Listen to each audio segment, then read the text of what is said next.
The Flame Beyond the Empire. On a brisk morning in 1893, in a modest town near Calcutta, a young boy named Aarav sat beneath an old banyan tree, reading a worn-out book borrowed from his schoolteacher. The book told the story of great freedom fighters from around the world, people who stood up against injustice not with swords, but with courage. Aarav was deeply moved, though he was only 12. His father worked as a clerk under British officers, and every day, he watched him bow respectfully to men who treated their family as lesser beings. Aarav often wondered what freedom truly meant. His mother, gentle and spirited, encouraged him to study well and dream beyond the chains that bound their lives. But one evening, when British soldiers raided the village to collect excessive taxes, Aarav's father was beaten for protesting. That moment planted a quiet flame in Aarav's heart, not of hatred, but of resolve.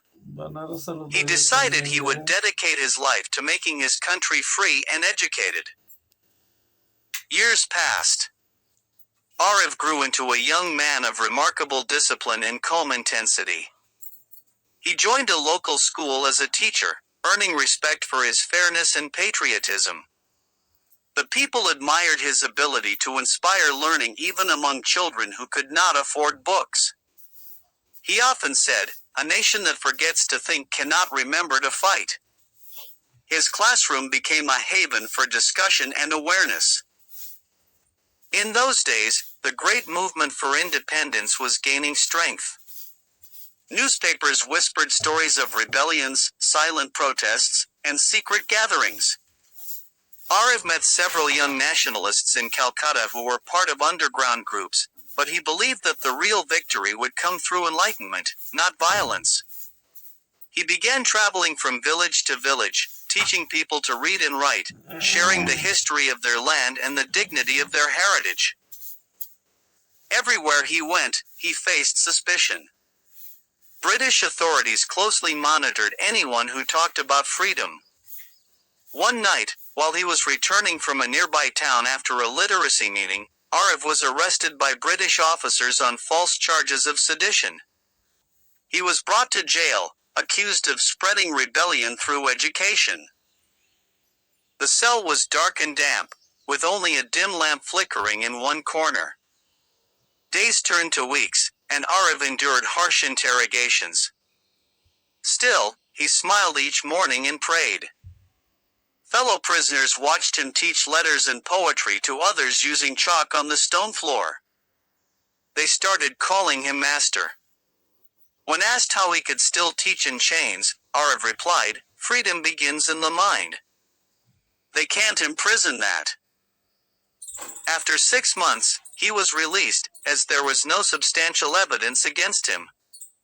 But instead of resting, he returned to his mission with greater passion. He believed every child educated was another flame that could never be extinguished. Within a few years, small schools began sprouting across villages under his guidance, supported secretly by merchants and farmers. Then came the year 1919, the year that changed everything. The Jallianwala Bagh massacre shook the nation. News of hundreds killed reached even the remotest corners, and the pain ignited a new wave of resistance. Aarav, now in his late 30s, knew he could no longer remain just a teacher.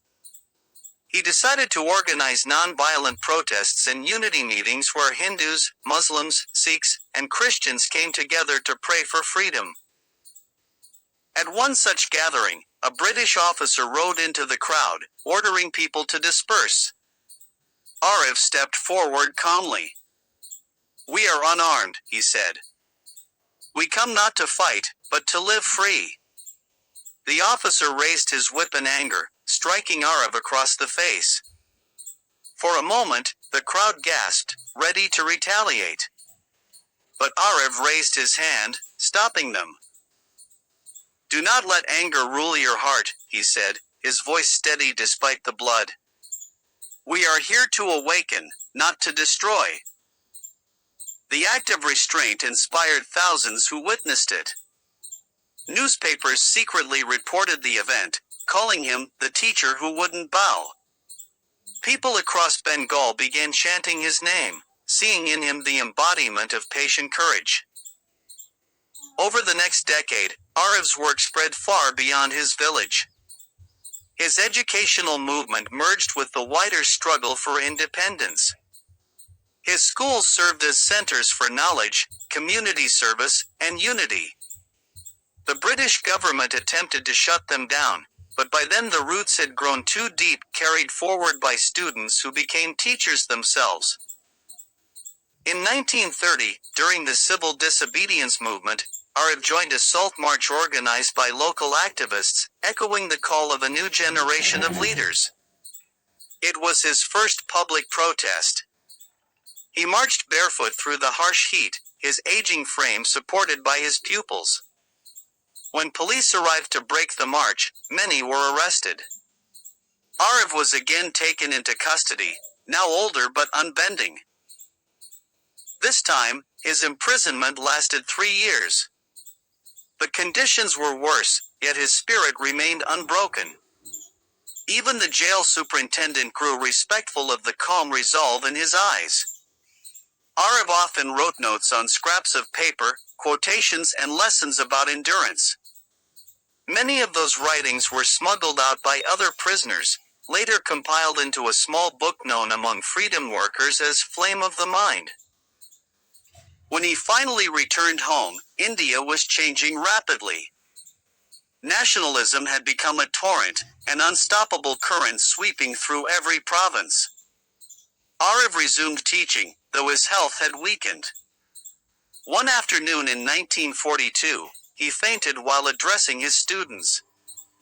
The doctors advised him to rest, but he refused to stop working. When one flame fades, he said softly, many must rise to keep the light alive. The last years of his life were marked by quiet service. Even as the Quit India movement stormed the land, Aarav insisted that true freedom would come only with self-respect, equality, and education. He lived to see a free India in 1947. The day the tricolor was hoisted for the first time, Aarav stood before the same banyan tree where he had once dreamed as a boy. Tears glistened in his eyes. He bowed his head and whispered a prayer of gratitude, not for victory, but for the generations who had sacrificed their lives to make this day possible. He passed away a few months later, peacefully in his sleep, holding a copy of his book and the flag of India beside him. The people of his village built a small school in his honor. On its gate, they carved his words in simple letters, "Freedom begins in the mind." Decades later, historians would call Aarav one of the silent architects of independence, a man whose influence could not be measured in speeches or battles, but in the number of lives he awakened. His schools had produced hundreds of teachers, poets, and reformers. Wherever his story was told, it reminded people that real change begins with one honest heart and one unwavering purpose. In time, his home became a small museum. Visitors could still see his chalkboard, his lamp, and the yellowed notes he had written in prison. Among them was a line that echoed his essence, "The empire that burns paper fears the pen more than the sword." Generations of Indian children grew up hearing of his courage. In textbooks, Aarav's name appeared briefly, but in the hearts of those who valued wisdom over wealth, he remained a legend. Scholars wrote about how his literacy movement became a model for independent India's rural education programs. Historians connected his teachings to later literacy missions, emphasizing that his legacy was not limited to the struggle for freedom but extended to the formation of thought itself. Even today, in that village near Calcutta, the banyan tree still stands, vast and shadowed by years. Every morning, young boys and girls gather beneath it, reading aloud from books their ancestors could only dream of owning. And on every page, they find not just knowledge but the echo of Aarav's voice whispering from the winds, that a single mind, once awakened, can guide 1,000 lives from darkness into dawn. His story is a reminder that the truest revolutions begin quietly, in the still corners of the human spirit. The glory of a nation rests not in its monuments or conquests but in its teachers, dreamers, and ordinary souls who dare to light a candle in the storm. Aarav's life proved that even when history forgets names, it cannot erase the ripples of goodness left behind.